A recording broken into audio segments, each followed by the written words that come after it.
Hey there guys, it's Marlena Burton. I am reading this for myself because I like to listen to material as I drift off to sleep at night. And so I am reading It Works by R.H. Jarrett, the famous little red book that makes your dreams come true. I've read it for years and years, but putting it on auto. So what is the real secret of obtaining desirable possessions? Are some people born under a lucky star or other charm which enables them to have all that which seems so desirable? And if not, what is the cause of the difference in conditions under which men live?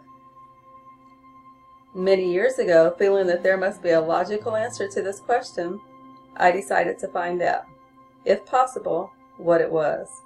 I found the answer to my own satisfaction, and for years have given the information to others who have used it successfully.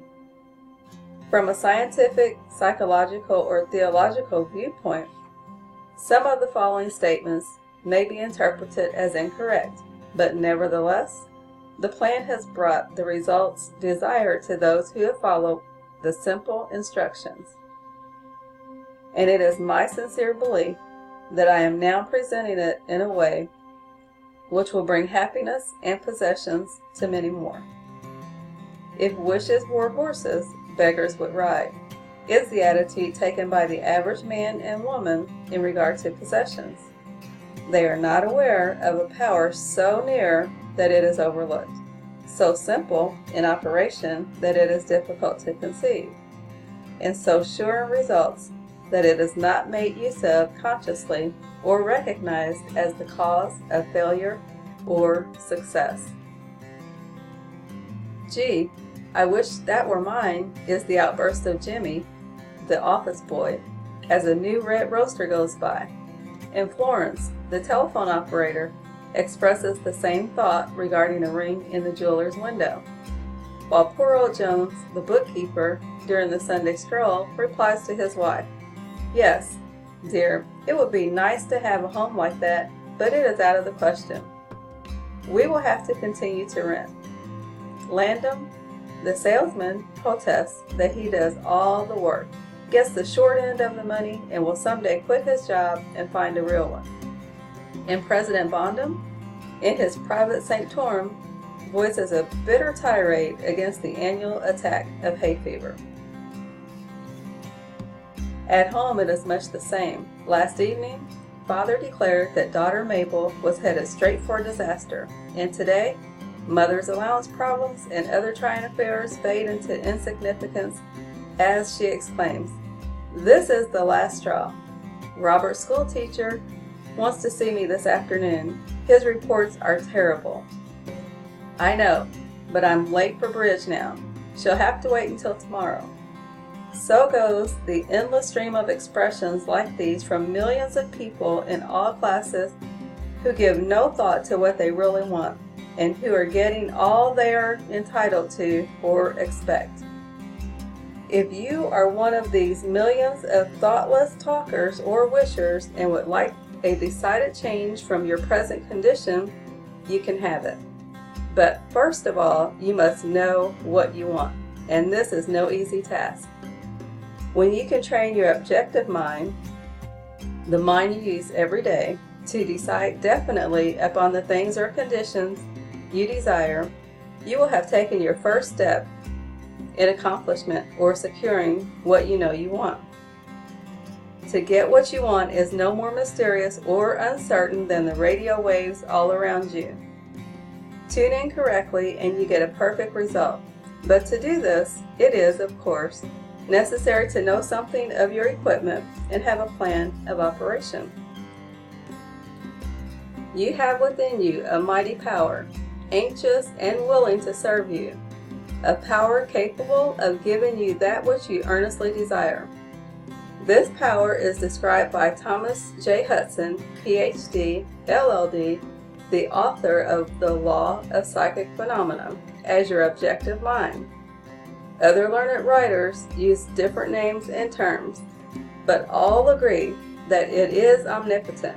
Therefore, I call this power Emmanuel, God in us. Regardless of the name of this great power or the conscious admission of a God, the power is capable and willing to carry to a complete and perfect conclusion every earnest desire of your objective mind.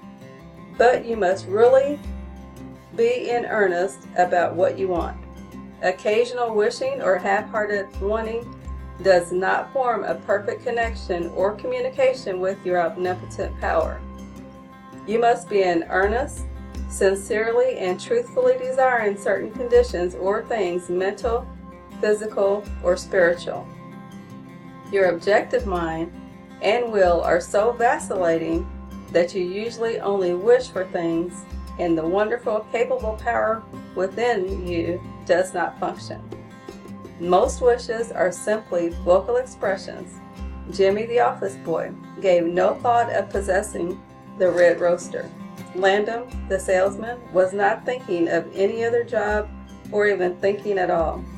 President Bondham knew he had hay fever and was expecting it. Father's business was quite likely successful, and Mother, no doubt, brought home first prize from the bridge party that day, but they had no fixed idea of what they really wanted their children to accomplish and were actually helping to bring about the unhappy conditions which existed. If you are in earnest about changing your present condition, here is a concise, definite, resultful plan with rules, explanations, and suggestions. The plan. Write down on paper, in order of their importance, the things and conditions you really want. Do not be afraid of wanting too much. Go the limit in writing down your wants. Change the list daily, adding to or taking from it until you have it about right. Do not be discouraged on account of changes, as this is natural. There will always be changes and additions with accomplishments and increasing desires. 3 positive rules of accomplishment. 1. Read the list of what you want 3 times each day, morning, noon, and night. 2. Think of what you want as often as possible. 3. Do not talk to anyone about your plan except to the great power within you, which will unfold to your objective mind the method of accomplishment. It is obvious that you cannot acquire faith at the start.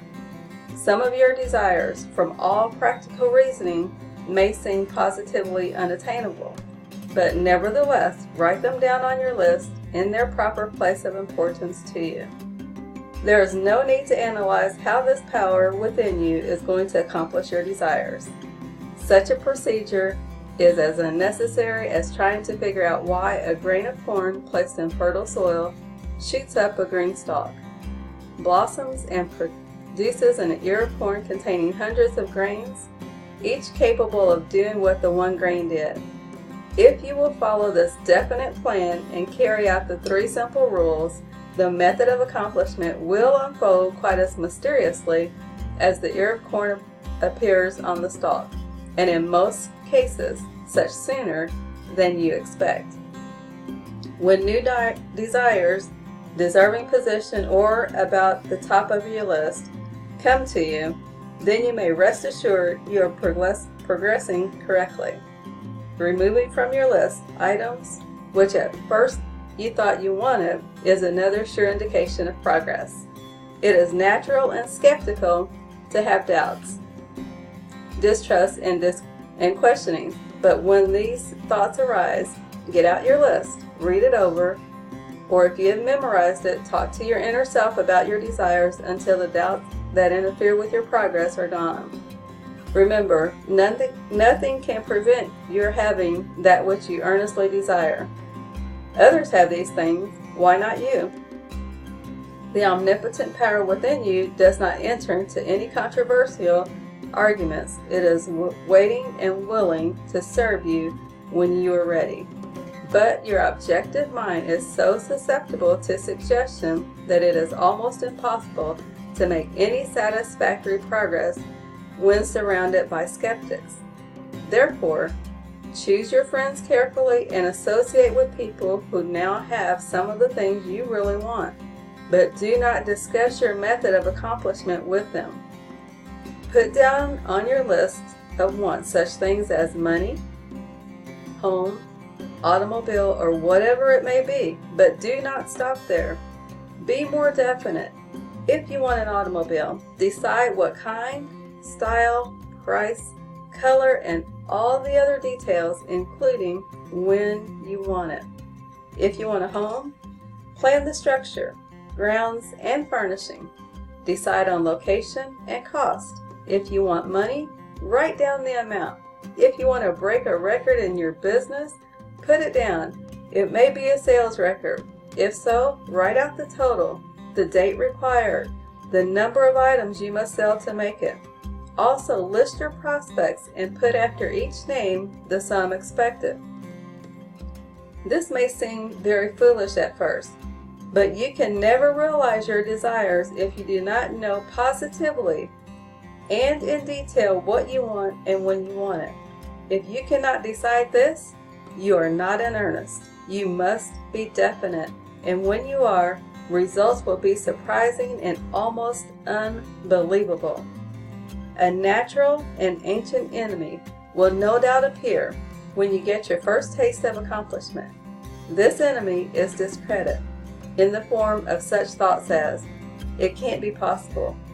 It just happened to be." What a remarkable coincidence. When such thoughts occur, give thanks and assert credit to your omnipotent power for the accomplishment.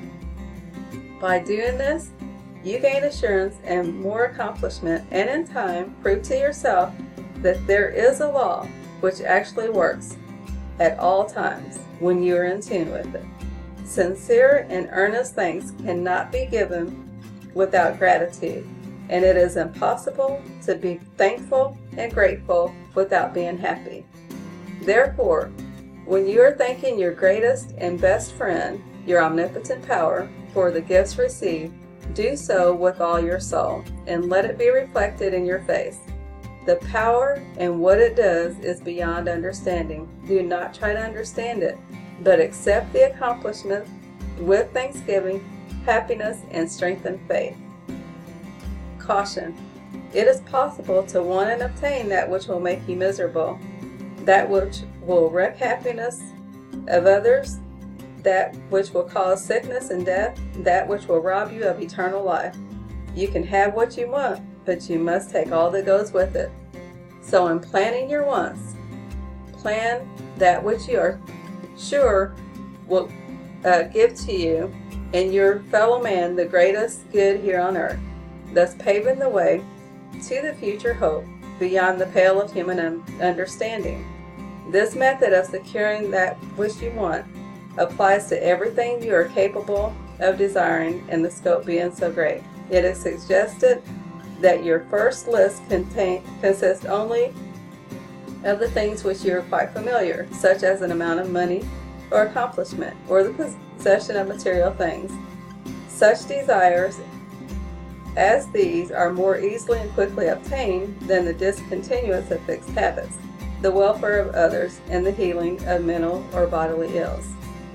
Accomplish the lesser things first, then take the next step, and when that is accomplished, you will seek the higher and really important objectives in life. But long before you reach this stage of your progress, many worthwhile desires will find their place on your list. One will be to help others as you have been helped. Great is the reward to those who have helped and give without thought of self. It is impossible to be unselfish without gain. Read the entire book over again and again and then again. Memorize the 3 simple rules on page 13 and 14. Test them now on what you want the most. Thank you, thank you, thank you. God bless you.